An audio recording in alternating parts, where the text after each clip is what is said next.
আসসালামু আলাইকুম। I hope আপনারা সবাই অনেক অনেক ভালো আছেন।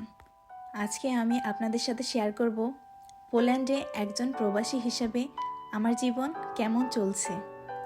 পোল্যান্ড ইউরোপের একটি সুন্দরতম দেশ, শান্তিপূর্ণ এবং ঐতিহাসিক দেশ। এখানে প্রকৃতি, মানুষ, সংস্কৃতি সবকিছু এক কথায় অসাধারণ। পোল্যান্ডে আসার আগে আমি অনেক টেনশনে ছিলাম। কেমন হবে দেশটা, মানুষ কেমন হবে, আমি কি মানিয়ে নিতে পারবো? কিন্তু ধীরে ধীরে আমি বুঝতে পারলাম এই দেশটা তার নিজস্বভাবে অনেক সুন্দর। পোল্যান্ডের সবচেয়ে ভালো জিনিস হলো এর প্রাকৃতিক সৌন্দর্য। গ্রীষ্মকালে চারপাশে সবুজ গাছপালা, ফুল, পাখির ডাক সত্যি মন ভালো করে দেয়। আর শীতকালে যখন চারপাশে বরফ পড়ে তখন মনে হয় যেন পরীর দেশের মধ্যে আছি। তবে হ্যাঁ, সত্যি একটু বেশি ঠান্ডা, কখনো কখনো -10 ডিগ্রির নিচেও নেমে যায়। তাই প্রথমবার যারা আসবেন তাদের ভালো করে প্রস্তুতি নিয়ে আসা উচিত, তাহলে আপনার জন্য অনেক সুবিধা হবে।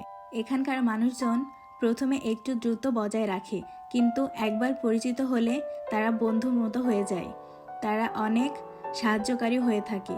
তবে পলিশ ভাষাটা একটু কঠিন, তাই ইংরেজি জানা থাকলেও শুরুতে অনেক সুবিধা হয়, আর পরে ধীরে ধীরে পলিশ শিখে ফেললে জীবন আরও সহজ হয়ে যায়। খাবারের দিক থেকেও পোল্যান্ডে অনেক বৈচিত্র্য আছে। তাদের ট্রেডিশনাল কিছু খাবার আছে, যেমন পিয়েরোগি, বিগোস আর জুরেক। আমার খুব পছন্দ, তবে আমি মাঝে মাঝে বাংলাদেশি খাবার মিস করি, বিশেষ করে ভাত, ডাল আর গরুর মাংস।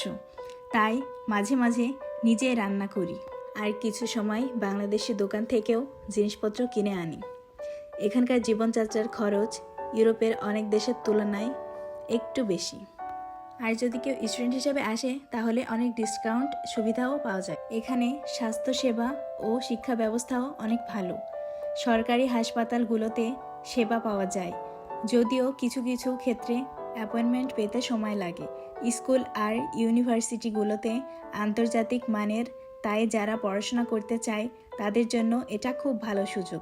সবশেষে একটা কথা বলতে চাই, পোল্যান্ডে থাকার মানে শুধু টাকা রোজগার না, এটা এক ধরনের অভিজ্ঞতা, এক নতুন জীবন, যা আমাকে আরও স্বাধীনতা আর আত্মবিশ্বাস শিখিয়েছে।